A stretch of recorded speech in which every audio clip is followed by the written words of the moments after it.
नमस्कार प्रिय विद्यार्थियों, ज्ञान तृप्ति महाविद्यालय के इस YouTube चैनल में आपका फिर से स्वागत है। और आज हम एक नया टॉपिक लेके आए हैं जिसका नाम है इम्प्लांटेशन। प्रीवियस वीडियो के अंदर हमने टाइप्स ऑफ एग किए थे, जिनके अंदर हमने कवच की उपस्थिति और अनुपस्थिति के आधार पर अंडों का वर्गीकरण दिया था। इसके अलावा परिवर्तन के आधार पर भी हमने अंडों के प्रकार के बारे में पढ़ा था। तो आज हम करेंगे इम्प्लांटेशन, जो कि मेल रिप्रोडक्टिव सिस्टम या फिर फीमेल रिप्रोडक्टिव सिस्टम के अंतर्गत आता है। जैसा कि आपने इम्प्लांटेशन की प्रोसेस हम जानते हैं कि फीमेल रिप्रोडक्टिव सिस्टम के अंदर इस प्रकार की प्रोसेस पाई जाती है। इम्प्लांटेशन सबसे पहले तो देखो होता क्या है।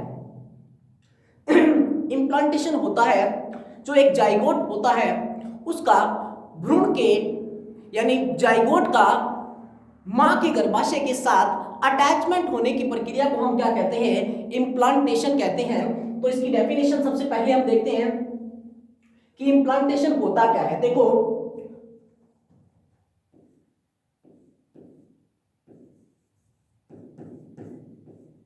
भ्रूण के मां के गर्भाशय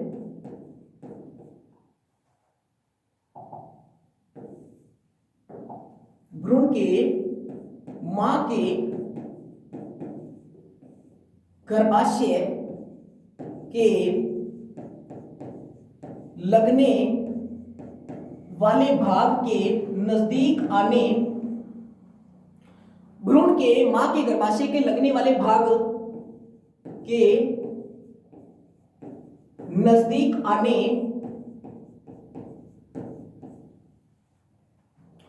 भ्रूण के मां के गर्भाशय के लगने वाले भाग के नजदीक आने और एक स्थान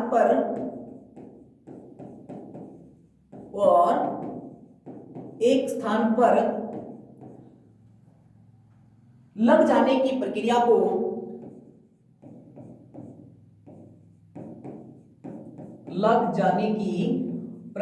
को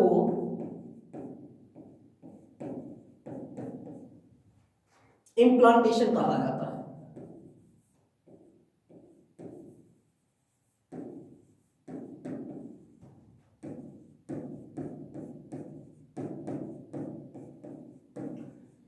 यदि इसकी दूसरी डेफिनेशन जो कि इजी हो उसको देखा जाए तो देखो,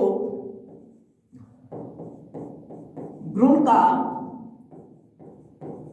अपनी मां के गर्भाशय से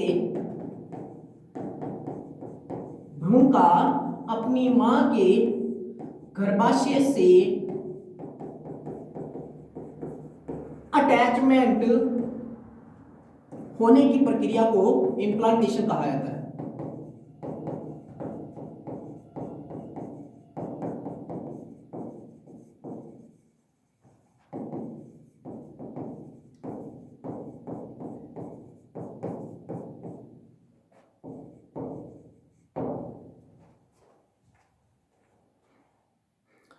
देखो, भ्रूण का अपनी मां के गर्भाशय से अटैचमेंट होने की प्रक्रिया को इम्प्लांटेशन कहा जाता है, या फिर भ्रूण का मां के गर्भाशय से लगने वाले भाग के नजदीक आने और एक स्थान पर लग जाने को हम क्या कहते हैं, भ्रूण निरोपण कहते हैं। अब हम सबसे पहले बात करते हैं कि इम्प्लांटेशन की जो प्रक्रिया होती है,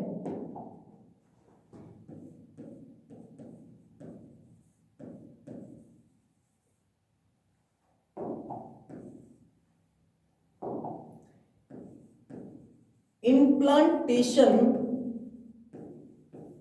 की प्रक्रिया हार्मोन्स के नियंत्रण में होती है। इम्प्लांटेशन की प्रक्रिया हार्मोन्स के नियंत्रण में होती है और इस प्रक्रिया में जो प्रोजेस्टेरोन हार्मोन है, यानी कि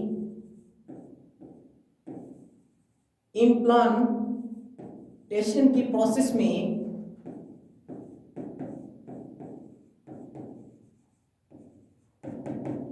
प्रोजेस्टेरोन हार्मोन महत्वपूर्ण भूमिका निभाता है। प्रोजेस्टेरोन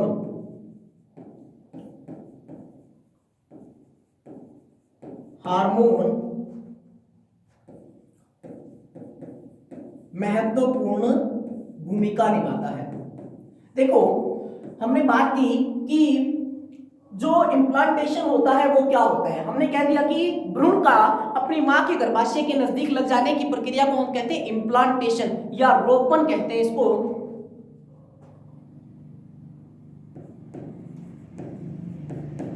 फिर हमने कहा कि इम्प्लांटेशन की प्रक्रिया जो होती है वो हार्मोन्स के कंट्रोल में होती है, अर्थात इम्प्लांटेशन जो होता है वो प्रोजेस्टेरोन हार्मोन के कारण होता है। यानी प्रोजेस्टेरोन हार्मोन का इम्प्लांटेशन की प्रोसेस में या रोपण की प्रक्रिया में बहुत ही महत्वपूर्ण रोल होता है। यदि बात की जाए कि भ्रूण जो है या जाइगोट जो होता है, भ्रूण के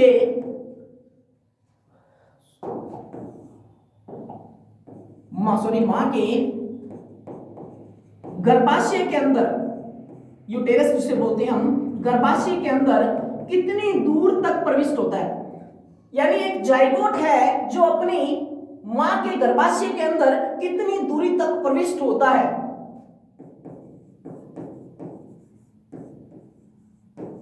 कितनी दूर तक प्रविष्ट होता है, कितनी दूर तक प्रवेश करता है, इस प्रक्रिया के आधार पर इम्प्लांटेशन को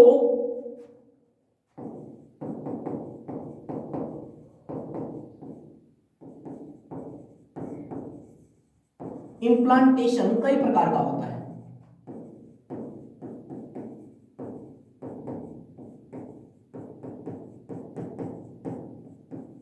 देखो, एक जाइगोट जो है मां के गर्भाशय के अंदर कितनी दूरी तक प्रवेश कर सकता है, इस प्रोसेस के आधार पर या इस प्रक्रिया के आधार पर इम्प्लांटेशन जो होता है वो कई प्रकार का होता है।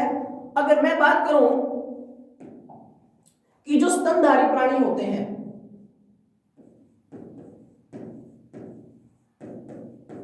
स्तनधारी प्राणियों में इम्प्लांटेशन जो होता है वो 3 प्रकार का होता है। स्तनधारी प्राणियों में इम्प्लांटेशन 3 प्रकार का माना जाता है।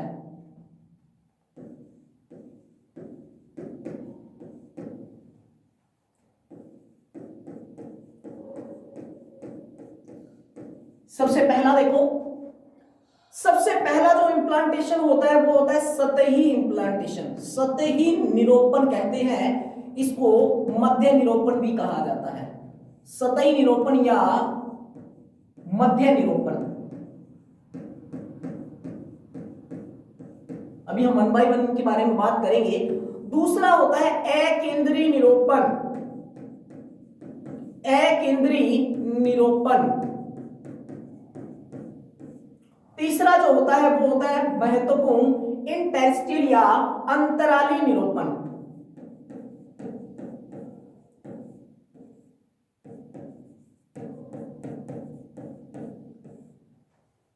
सतही निरोपण को हम सेंट्रल इम्प्लांटेशन कहते हैं, सेंट्रल इम्प्लांटेशन कहते हैं। अकेंद्रीय निरोपण को हम इसेंट्रिक इम्प्लांटेशन कहते हैं।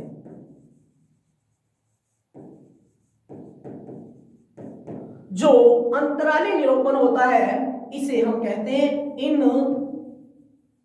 Terrestrial implantation.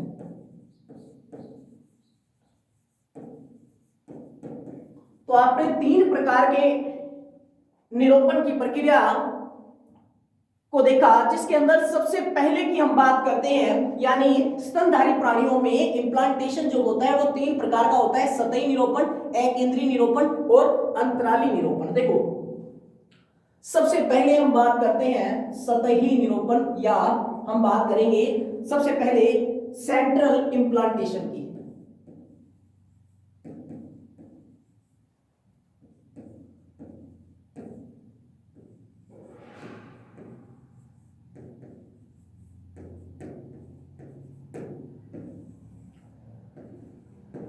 सतही निरूपण क्या होता है?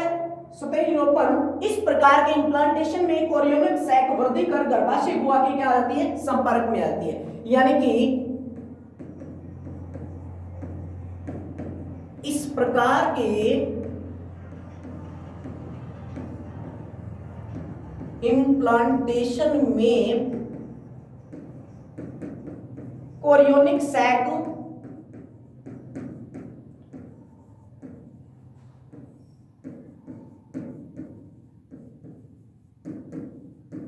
वृद्धि करके इस प्रकार के इम्प्लांटेशन में कोरियोनिक सैक वृद्धि करके गर्भाशय गुहा के संपर्क में आ जाती है।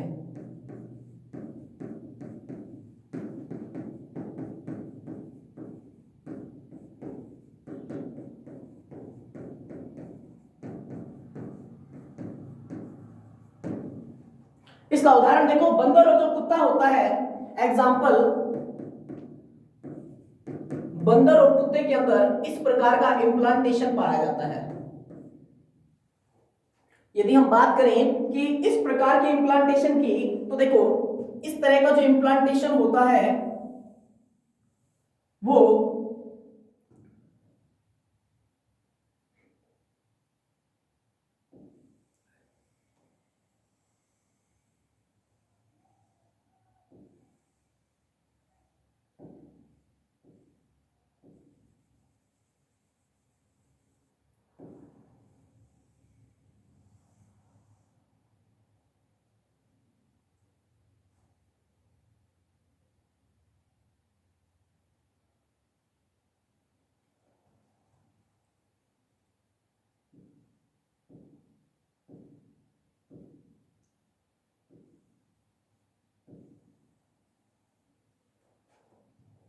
ये है, देखो ये एक जाइगोट वाला पार्ट है, इसके अंदर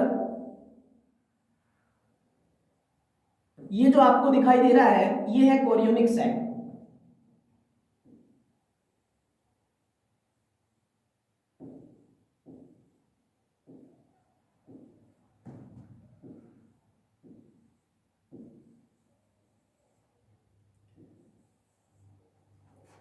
ये जो पार्ट है ये है कोरियोनिक, ये कोरियोनिक सैक है, और ये है एमनियोटिक फोल्ड।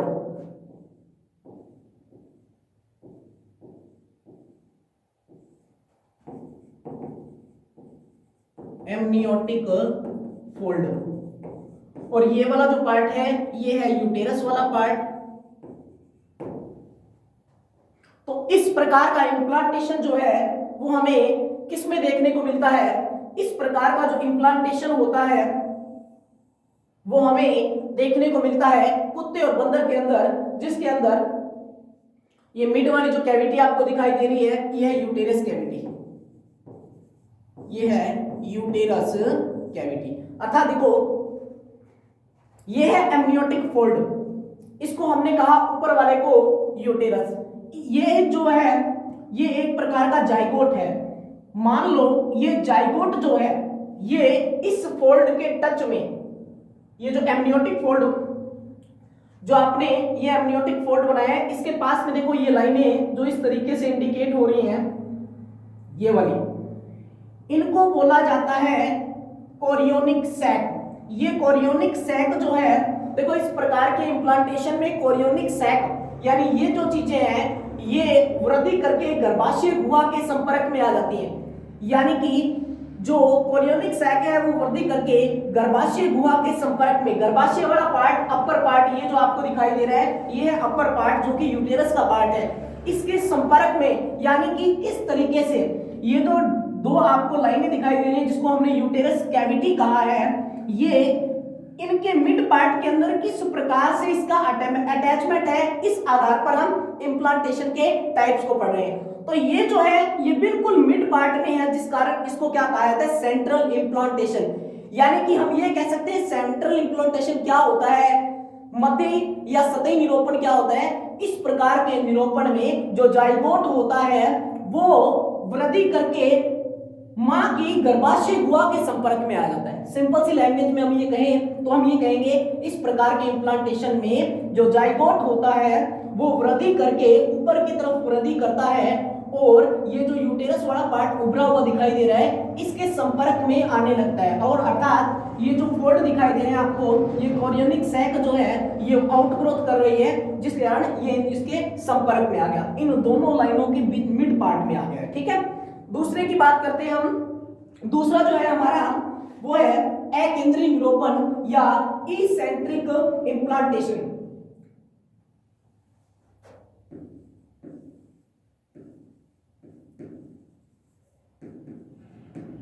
इसेंट्रिक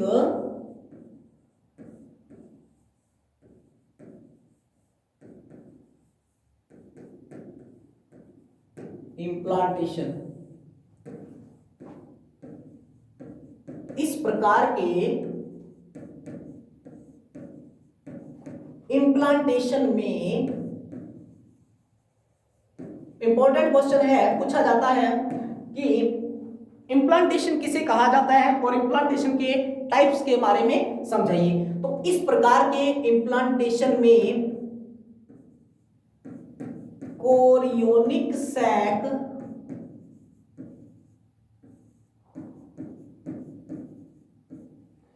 प्रकार के इम्प्लांटेशन में कोरियोनिक सैक जो होती है वो कुछ समय के लिए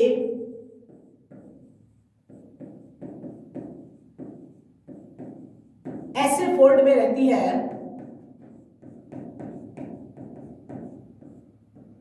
कुछ समय के लिए ऐसे फोल्ड में रहती है जो कि प्रमुख गुहा के संपर्क में रहती है, जो कि प्रमुख गुहा के संपर्क में नहीं होता है।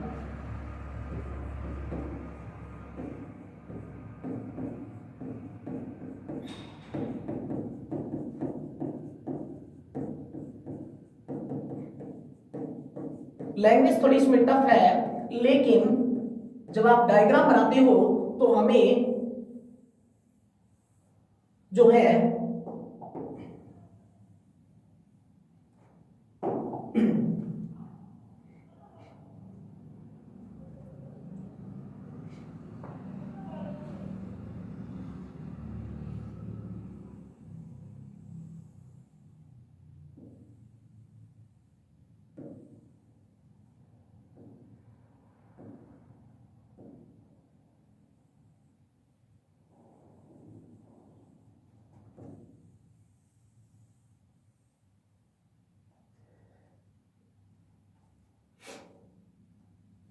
ये इसके कोरियोनिक सैक है,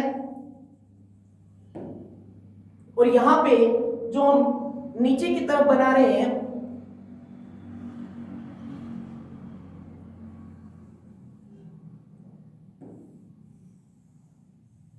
ये वही पार्ट आ गया, यूटेरस वाला पार्ट,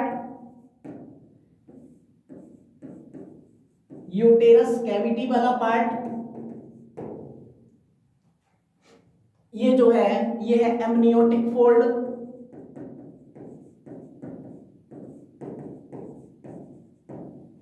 और ये जो है ये है कोरियोनिक सैक। तो देखो इस प्रकार के इम्प्लांटेशन में आपको किस प्रकार का दिखाई दे रहा है, यानी कि हम ये कहें मिड वाला पार्ट जो है वो हो गया योग सैक वाला भाग।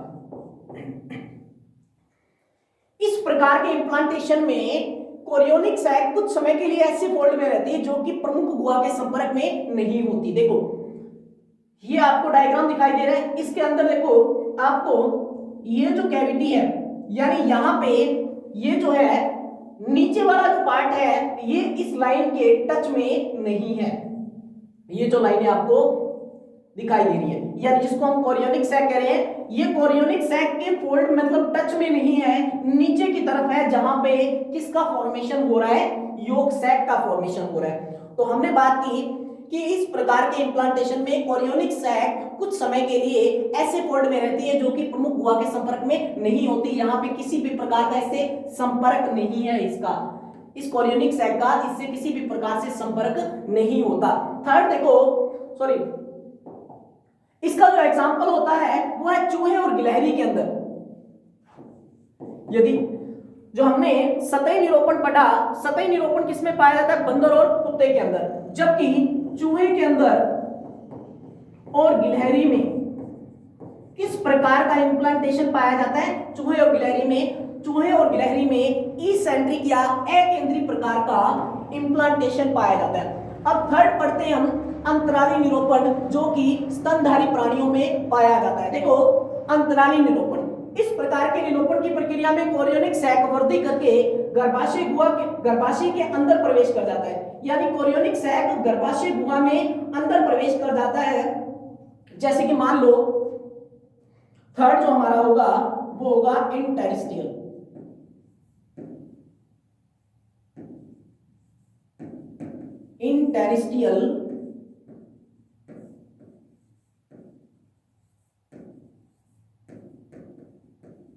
इंप्लांटेशन,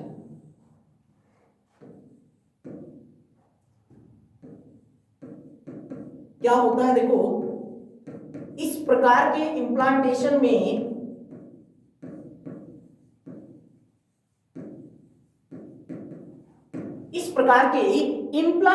में कोरियोनिक सैक वृद्धि करके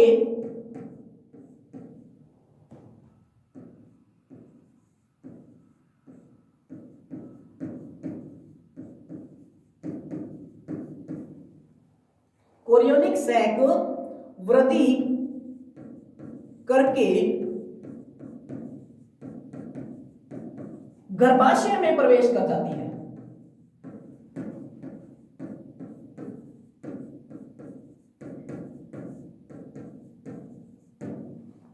एग्जाम्पल,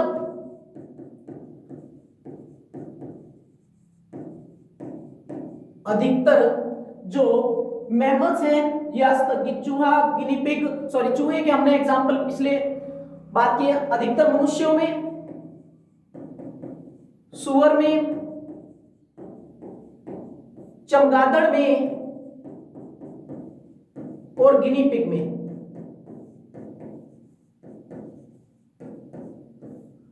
मनुष्य, सुअर, चमगादड़ और गिनीपिग के अंदर किस प्रकार का इंप्लांटेशन पाया जाता है? इंटेरिस्टियल या अंतराली निरूपण पाया जाता है। यदि हम बात करें तो इसका कुछ डायग्राम इस तरीके से होता है।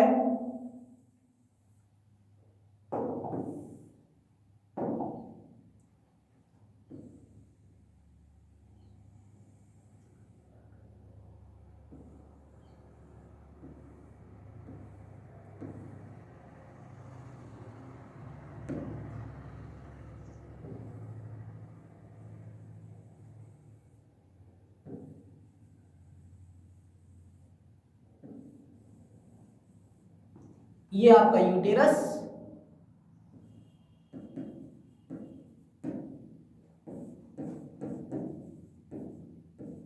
कैविटी,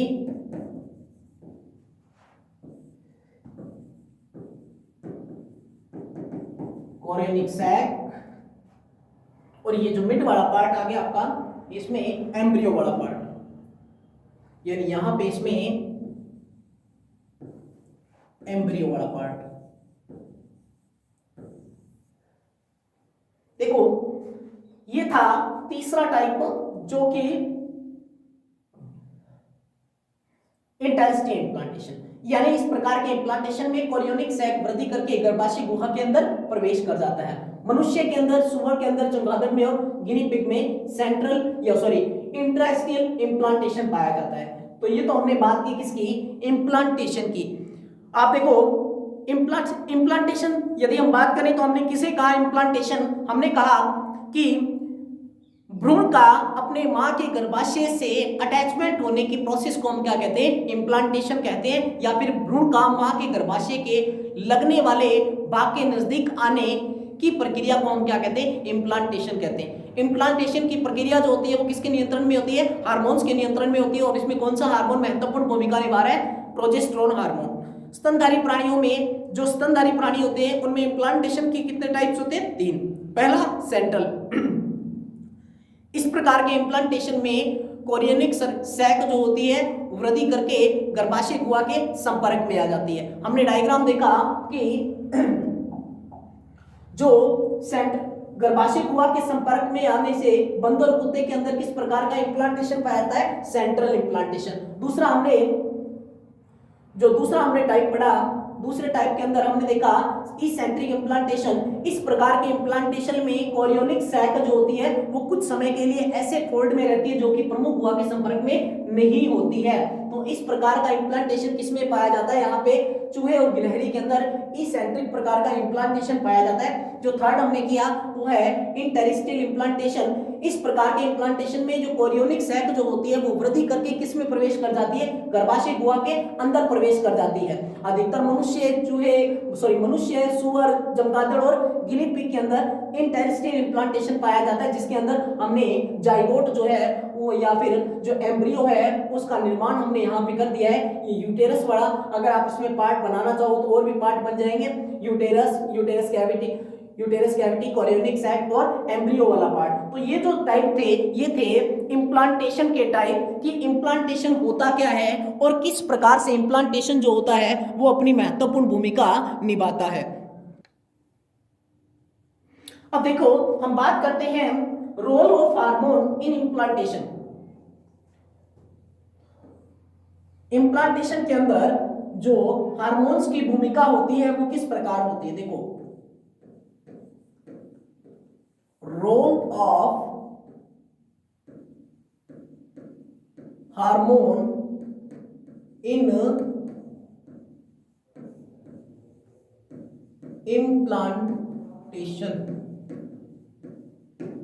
इम्प्लांटेशन की प्रक्रिया में हार्मोन्स की भूमिका। तो देखो सबसे पहली बात जो आपको बताई गई थी कि इम्प्लांटेशन की प्रोसेस के अंदर जो प्रोजेस्टेरोन हार्मोन है, प्रोजेस्टेरोन हार्मोन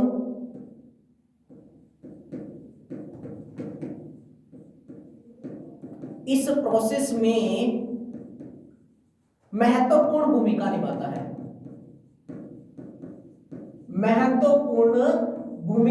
है, प्रोजेस्टेरोन हार्मोन जो होता है वो इस प्रोसेस के अंदर क्या करता है, महत्वपूर्ण भूमिका निभाता है। क्या वर्क करता है प्रोजेस्टेरोन हार्मोन। तो देखो प्रोजेस्टेरोन जो हार्मोन जो होता है वो गर्भाशय की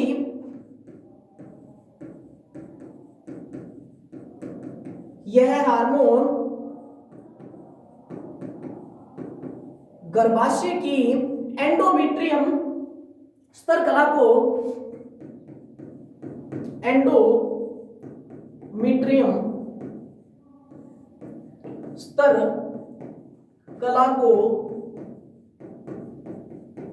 निषेचित अंडे को ग्रहण करने के लिए तैयार करता है। एंडोमेट्रियम स्तर कला को निषेचित अंडे को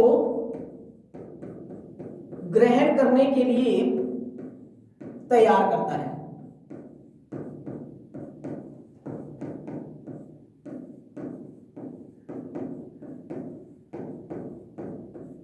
देखो गर्भाशय के अंदर एंडोमेट्रियम, मायोमेट्रियम, पेरीमेट्रियम इस प्रकार के 3 स्तर पाए जाते हैं। इन तीनों स्तरों में से कौन से स्तर को तैयार करता है, एंडोमेट्रियम स्तर को ये फर्टिलाइज्ड एग को ग्रहण करने के लिए क्या करता है, तैयार करता है। इसके अलावा यह हार्मोन्स जो होता है यह गर्भाशय से संबंधित लक्षणों के विकास को भी प्रेरित करता है। यह हार्मोन गर्भाशय से संबंधित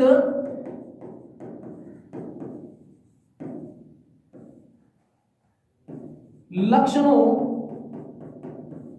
के विकास को प्रेरित करता है। गर्भाशय से संबंधित लक्षणों के विकास को प्रेरित करने का कार्य जो है वो कौन सा हार्मोन करता है, प्रोजेस्टेरोन हार्मोन करता है। यदि मैं कहूं यह गर्भाशय की दीवार की भीतरी स्तर को इस हार्मोन से गर्भाशय की दीवार की जो भीतरी स्तर होती है वो कैसी हो जाती है, मोटी हो जाती है। यानी कि इस हार्मोन के कारण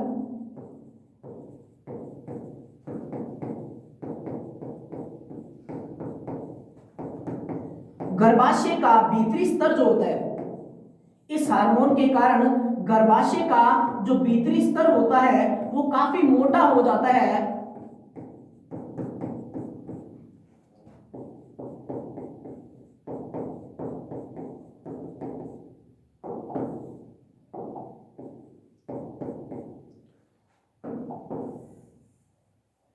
और यदि बात की जाए कि यानी देखो इस हार्मोन के कारण जो गर्भाशय का जो भीतरी स्तर है वो काफी मोटा हो जाता है, जिस कारण इसमें रुधिर का जो परिसंचरण है,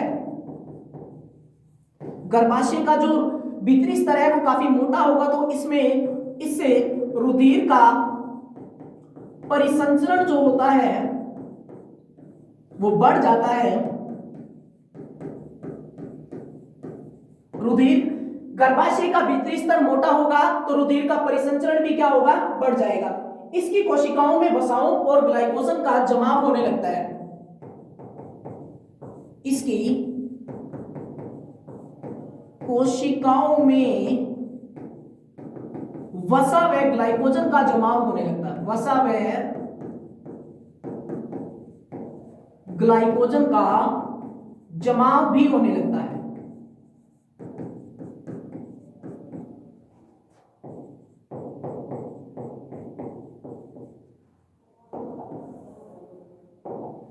और यदि हम बात करें, देखो हमने क्या बात की, हमने कहा प्रोजेस्टेरोन हार्मोन जो होता है वो इम्प्लांटेशन की प्रोसेस के अंदर महत्वपूर्ण भूमिका निभाता है।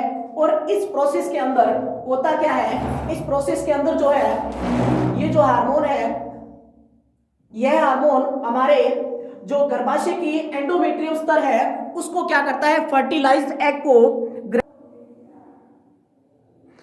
तो देखो जो प्रोजेस्टेरोन हार्मोन है वो यहाँ पे प्रोजेस्टेरोन हार्मोन गर्भाशय की एंडोमेट्रियम जो स्तर है उसको निषेचित अंडे को ग्रहण करने के लिए सबसे पहला पॉइंट तैयार करता है। यानी कि अगर क्वेश्चन हमारा पूछा जाता है कि इम्प्लांटेशन की प्रोसेस के अंदर हार्मोन्स की भूमिका क्या है, तो सबसे पहला इम्प्लांटेशन की प्रोसेस में सबसे महत्वपूर्ण जो भूमिका निभाता है वो कौन सा हार्मोन है, प्रोजेस्टेरोन हार्मोन। ये हार्मोन क्या करता है, गर्भाशय के एंडोमेट्रियम स्तर को निषेचित अंडे को ग्रहण करने के लिए तैयार करता है। दूसरा पॉइंट, ये हार्मोन गर्भाशय से संबंधित लक्षणों के विकास को भी क्या करता है, प्रेरित करता है। यानी गर्भाशय के अंदर जो चेंजेस होते हैं उनको प्रेरित करने का काम करता है। तीसरा, इस हार्मोन के कारण गर्भाशय का जो भीतरी स्तर होता है वो कैसा हो जाता है, काफी थिक यानी मोटा हो जाता है, जिस कारण जो गर्भाशय के अंदर रुधिर का परिसंचरण जो है वो बढ़ जाएगा और इसकी कोशिकाओं में वसा और ग्लाइकोजन का जो है वो क्या होने लगता है, जमाव होने लगता है। यदि वसा और ग्लाइकोजन का जमाव होगा तो इससे इम्प्लांटेशन में सहायता प्राप्त होती है। इम्प्लांटेशन में क्या प्राप्त होती है, सहायता प्राप्त होती है। यानी जब वसा और ग्लाइकोजन का जमाव होने लग जाएगा सेल्स के अंदर तो इम्प्लांटेशन की प्रोसेस जो है वो इजी हो जाएगी। और यदि हम बात करें इजी हो जाएगी तो निषेचित अंडे के निरोपण के बाद, यानी जब फर्टिलाइज एग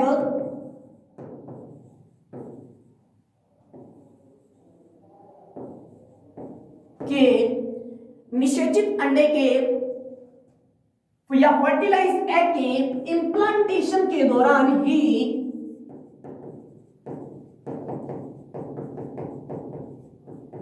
प्लेसेंटा का निर्माण होता है।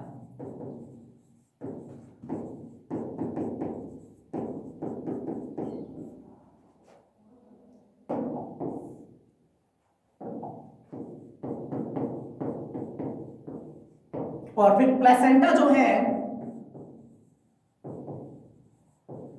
प्लेसेंटा भी हार्मोन्स का क्या करने लगता है, स्त्रावन करने लगता है।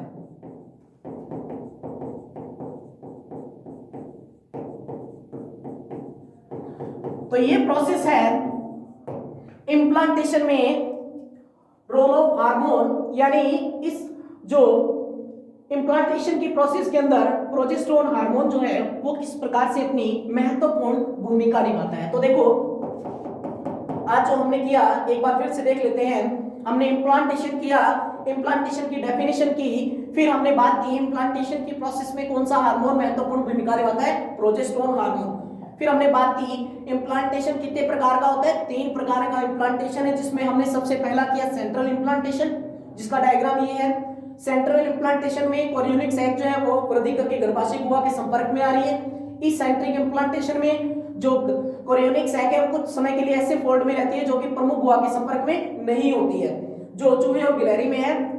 इसेंट्रिक इम्प्लांटेशन पाया जाता है, जबकि सेंट्रल इम्प्लांटेशन कुत्ते और बंदर में पाया जाता है। थर्ड जो होता है इंटेरिस्टियल इम्प्लांटेशन।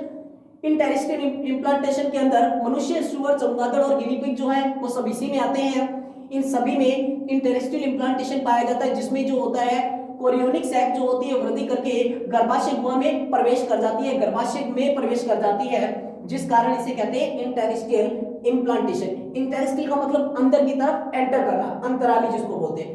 फिर हमने बात की यहां पे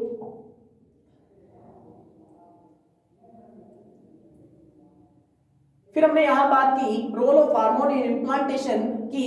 इम्प्लांटेशन की प्रोसेस के अंदर कौन कौन से हार्मोन अपनी महत्वपूर्ण भूमिका निभाते हैं। तो आज के लिए इतना ही। नेक्स्ट वीडियो के अंदर हम अपना टॉपिक करेंगे फर्टिलाइजेशन, जिसके अंदर हम पढ़ेंगे कि किस प्रकार से फर्टिलाइजेशन की प्रोसेस होती है। वैसे तो आपको पता है नर और मादा युग्मक जो होते हैं उनके आपस में अटैचमेंट होने की प्रोसेस को ही हम क्या कहते हैं, फर्टिलाइजेशन कहते हैं। या फिर हम ये कहें नर और मादा युग्मकों के पूर्व केंद्रकों के समेकन को हम क्या कहते हैं, फर्टिलाइजेशन कहते हैं। और जो नर और मादा का पूर्व केंद्रकों का जो समेकन होता है, इस प्रोसेस को हम एम्फीमिक्सिस या उभय मिश्रण की प्रोसेस भी कहते हैं। तो नेक्स्ट वीडियो के अंदर ये सब हम करेंगे। आज के लिए इतना ही। तब तक आप इसे अच्छे से स्टडी करते रहो और अपने जो भी आपको प्रॉब्लम्स आ रही है तो उसको आप कमेंट बॉक्स के अंदर प्लीज कमेंट के रूप में जरूर हमें बताएं। और सबसे बड़ी बात, इस वीडियो को जरूर देखें ताकि आप लोगों को दिक्कत ना आए। ठीक है, आज के लिए इतना ही। धन्यवाद।